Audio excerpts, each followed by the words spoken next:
So, thanks to Letterboxed, where some madman made a list of Amityville flicks, some titles on the list was confirmedly never produced, so that's about Letterboxd. Also, the list of where it is streaming currently is not correct because Amityville Apartment is streaming on Amazon Prime. So, yeah, Letterboxd is not very good, but this time I found this Amityville Quilt Store from 2022 on it.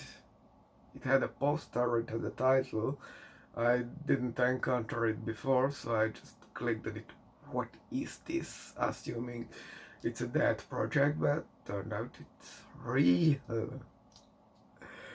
It's a short, but it counts. I do count the shorts. Also, the director were being on IMDb with 3 titles. Did not add this title, so fuck me, I think. Anyway, as you can see, some hobo is trying to push up a big box on some house stairs. What this has to do with Amityville or quilts, I have no idea. Where is the shop? Where are the quilts? Aren't quilts those Scottish skirts for men? Oh, those are kilts. What is a quilt then? Oh, a blanket. Okay. No one will be seated during eating a hamburger. I tell you, they are even sharing it. These are a gay couple. Maybe.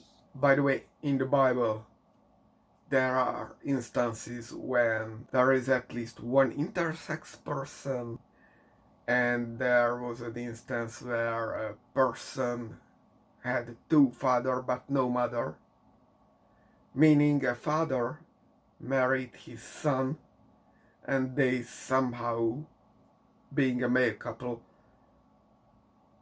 gave birth to a baby. It's in the Bible. I'm not making this shit up.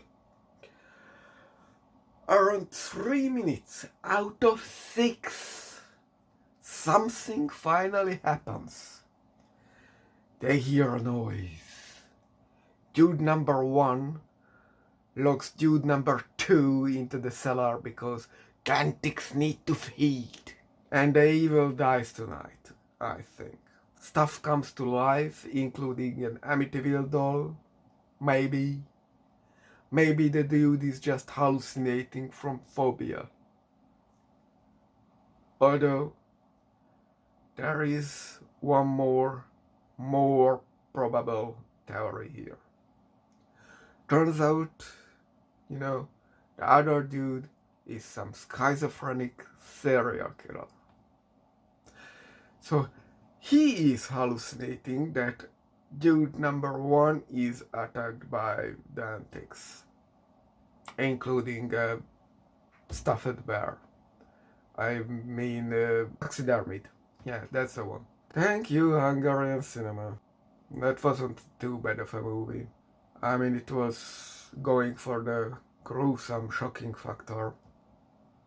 There isn't even a quilt shop, only a general store here. This joke worked much better when I didn't insert it in the taxidermia reference and just worked with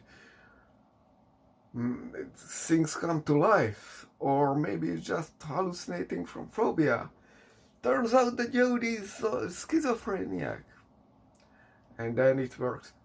Oh, there isn't even a quilt shop because, there is no coming into life. There isn't even a phobia. There isn't even a quilt shop. Well, the basic idea for this one was not bad, it just badly executed. The only clear positive here, said that I kinda like the visual quality. Is the inspiration of the killer is definitely coming from Ronald DeFeo. Just look at him, there is cutting in the house, like the wall box sink and the cellar sink was in the house. Obviously not, but what can a poor man do? And he's freeze framed to the wall thing, and implying after what he done at the house. So it's, even though it is comically exaggerated, we know that Ronald DeFeo only did one time mass killing, not a serial killer thing, and who knows if he was schizophrenic or no, with the amount of drug he took. Even if he was honest, he was probably under the influence permanently, you know, like that Skipnot guy who took LSD and stuck permanently for the rest of his life in hallucination. I'm not joking.